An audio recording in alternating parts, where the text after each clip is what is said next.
What is going on, guys? Hey, welcome back to the season. Hey, just a couple of quick things I want to go over with you guys on kind of like what I did to the boat to get it ready for this bass season. Upgrades, just some comfort. They're upgrades, but kind of some comfort things. Things that are going to help me out on the water. Also want to go through a big pile of baits that I got right here from a special company. Little bit of sponsorship-ish kind of thing going on there. So I want to talk to you guys about that. But first, let's jump into these upgrades. So the first thing you're gonna notice, it sticks out like a sore thumb, is the flush mount easy troll tray. Absolutely love it. Greatest upgrade ever, guys. It's pretty much made out of ABS plastic. It's very durable. It doesn't feel soft. It doesn't feel like you're gonna fall through it when you stand up on it. Very durable. I really recommend going ahead and just getting, I know it's the most expensive one out there on the market right now, but I recommend go ahead, spend the extra few dollars and pick one up, guys. You won't be disappointed. I absolutely love it. Greatest upgrade and investment you can ever put into your boat. However, cutting giant holes in your deck definitely is nerve-wracking, so prepare for that. It was a bit messy. Oh yeah, just terrible times even thinking about it. Moving on, I built this right here. This is nothing but just some sheet aluminum, and I do some metal work for a living kind of thing, so I had the tools needed. I have a metal brake, metal shears and all that. So I went ahead and just made my own.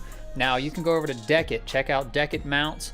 Not affiliated with any of these, but I'm just a believer of just tell y'all what I have, you know what I'm saying? Not sponsored, not affiliated, but go check out Deckit mounts if you don't have the means or don't want to build your own. If you want something a little more professional looking, a little more jazz on the front of your boat, then go check out Deckit mounts. They have some good stuff. They are a little pricey. That's why I went ahead and just kind of made my own, and it works just fine. Holds my fish finder perfectly fine. This is the Elite T7i. It's a touchscreen fish finder. Turn it on here. All right, there we go. Now this unit does not do structure scan. It says it right here, but if you click it, it's actually just down scan. Oh, well, no. Oh, I have it in simulator mode. That's why. Let's take it out of simulator mode. So like I was saying, if you click on structure scan, I know the screen's probably all blown out for you guys, but basically it's not gonna do it because it's scanning out to the front yard, which is forever away, but nonetheless, it's down scan, guys. You do not need structure scan really up front on the boat.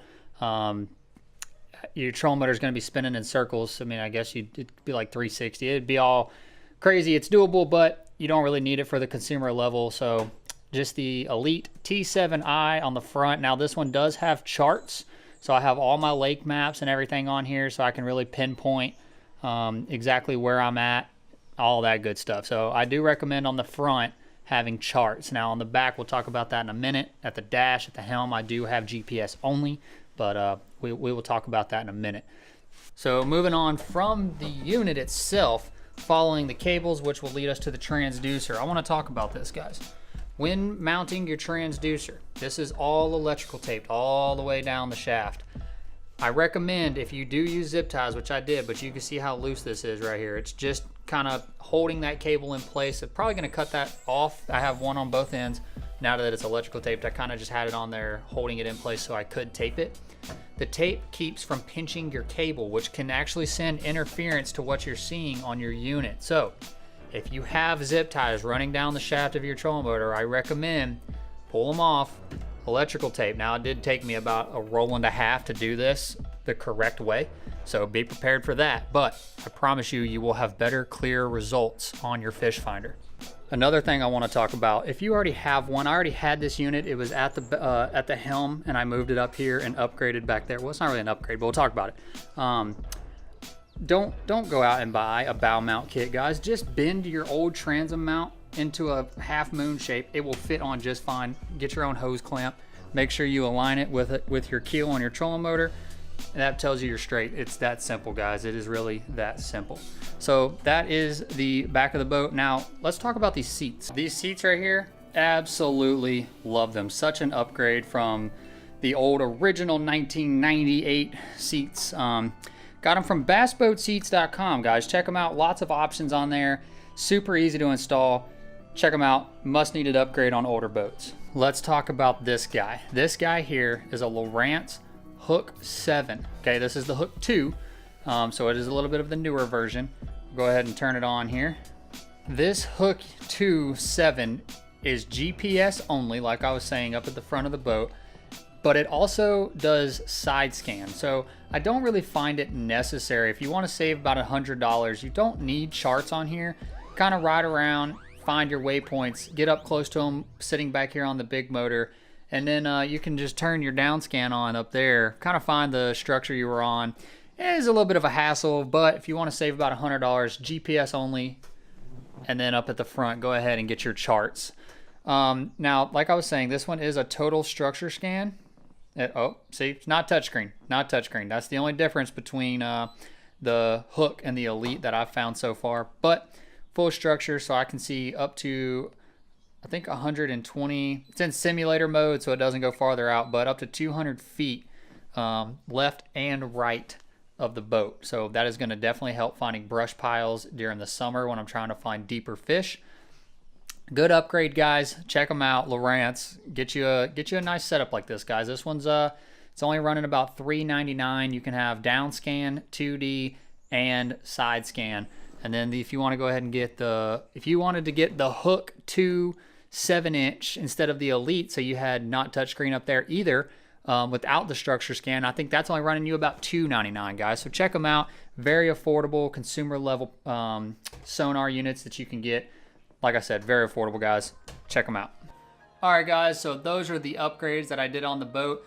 Not absolutely must-haves on all of them, but a lot of comfortability installed into the boat with these upgrades. The seats, absolutely love them. The Hook 2 putting down at the helm here, that's going to be a great bonus when I'm out looking for beds or brush piles or anything like that. Having that side scan here is really going to be a bonus this year. Moving the Elite 7 up to the front, having that down scan on the trolling motor, being able to get right on top of the fish and pinpoint them. Drop shot, I love drop shot fishing, so that's going to be an absolute bonus. And then the comfortability of the Easy Troll tray, not a must-have, but guys, whew, it makes such a difference on your back and on your legs after a long day on the water standing on that trolling motor. But nonetheless, I want to move on to this bag here. Now, this is from Carl's Bait and Tackle. Not 100% affiliated with them, but I am affiliated with someone who has some baits through them, and we'll get to that in just a second. I want to talk about some baits that I got, why I got them, and how that's going to apply for this coming up week. Plasma tails, drop shots, guys. Whenever the bass are not being too finicky and you're trying to get that little bit of a bigger bite, plasma tails, these are the 6.5 inch. This will get those bigger bites whenever you're drop shot fishing, kind of weed out some of the small guys. You'll still get a few, but kind of helps weed them out just a little bit. Then I also went with not one, but two bluegill 1.5s. Now the bluegill are going to be bedding soon here in the lake that I'm at. So went ahead and picked up two, find some bluegill beds, run these along the bottom, bumping bottom right next to them. Big old bass is likely to scoop them up. And then just my standard shad. The shad spawn's also only about a month and a half away. Got a couple of shad 1.5. Those are going to do great when the shad spawn happens. Jigs, can't go wrong with jigs, guys. We got the spawn coming in like 2 to 3 weeks. It's already a heavy pre-spawn. Seeing a lot of fish staging up on points. So jigs, definitely a must-have whenever you're trying to sight fish on beds. And then last but not least, got quite a few. These are flickety splits. I believe these are kind of specialty items to Carl's Bait and Tackle. I could be wrong there, but I believe they are. They're 1/8 ounce. So when you're trying to wacky rig, Senko fish, any kind of tube worm, this will give you that added weight to kind of get down into the 8 to 10 foot range instead of only fishing 2 to 4 foot under the water. So check them out, guys. Flickety splits, great. I'm not a big fan of nail weights. I go with the flickety splits. Check them out. So that's everything in here. Now I want to open up the center console where I have some stuff hiding. Talk about these right here. Now, if you're into YouTube and you're into fishing, then you know all about these baits I'm fixing to show you. Googan baits, guys. That's right. Googan baits, Googan baits, Googan baits. Now, why is Googan baits such an important thing? That's what we need to ask ourselves. Well, Team Googan all the way. Your boy here just got accepted onto Team Googan. So what does that mean?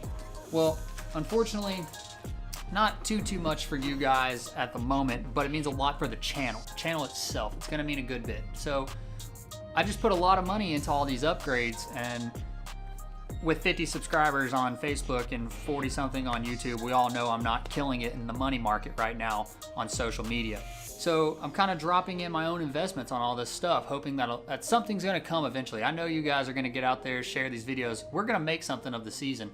It's to come, so they're all investments. But what this does for me, being part of Team Googan now, is it saves me a whole lot of money on their websites, on baits, on apparel, accessories, terminal tackle, anything you can find on Googan Baits. It's going to really help me out so that I can invest extra money on electronics, fuel to get to the lake to film these videos for you guys, and save a little extra cash for all those things when trying to get all the baits I need to catch the fish to make these videos for you guys.